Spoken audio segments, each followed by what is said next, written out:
Olá, questão 30, UEM, verão 2019. A velocidade v em função do tempo t de um objeto durante uma descida vertical, uma queda, levando-se em consideração a força de resistência do ar. E aí ele deu a fórmula para cálculo da força, é dada por aqui, você calcula, assim você calcula a velocidade. E aí ele explica aqui o que é cada termo, considere t igual a zero no instante inicial do movimento. Assinale o que for correto. Item 01. No instante t igual a zero, a velocidade do objeto é igual a zero? Vamos lá. Então, item 01, ele diz que o t é zero. Então, a velocidade é igual a mg sobre b vezes 1 menos e elevado a menos bm vezes t. Se o t for zero, todo esse termo aqui, ó, acaba se transformando em zero.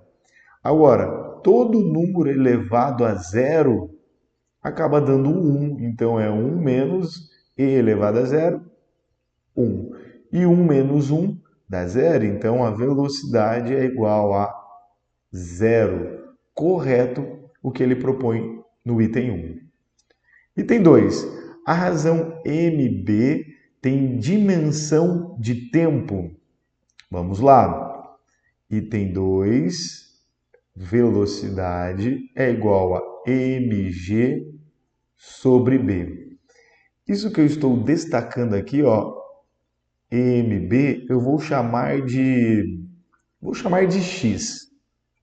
Então nós temos que a velocidade é igual a x vezes o g.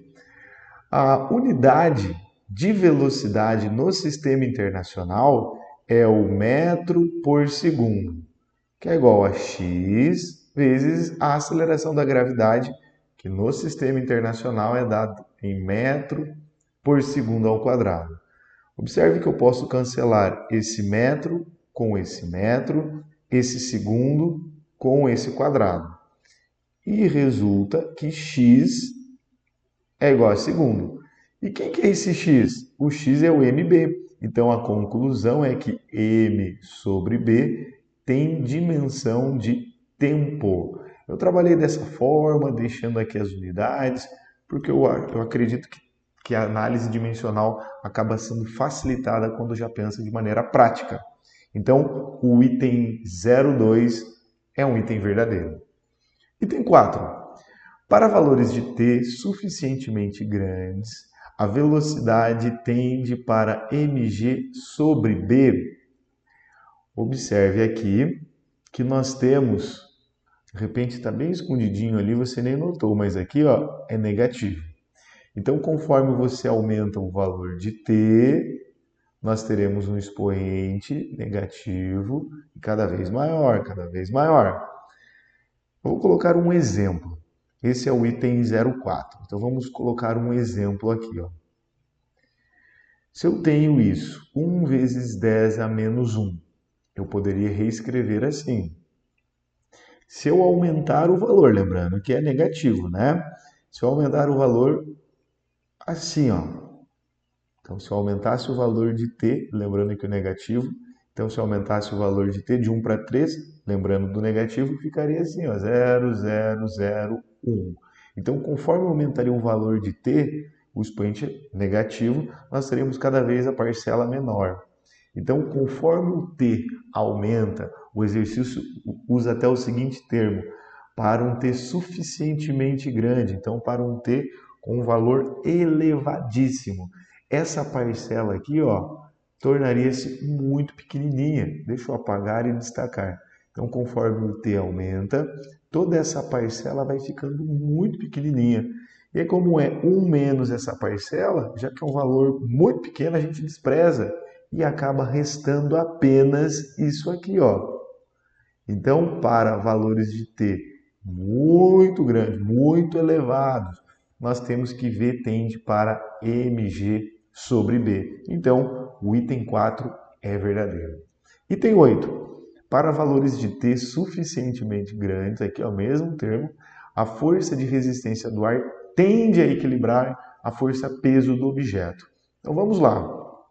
entendendo essa proposta a partir dessa ilustração. Então aqui eu tenho um objeto, esse objeto tem massa, então ele tem um peso, e o peso o puxa para baixo, puxa para o centro do planeta.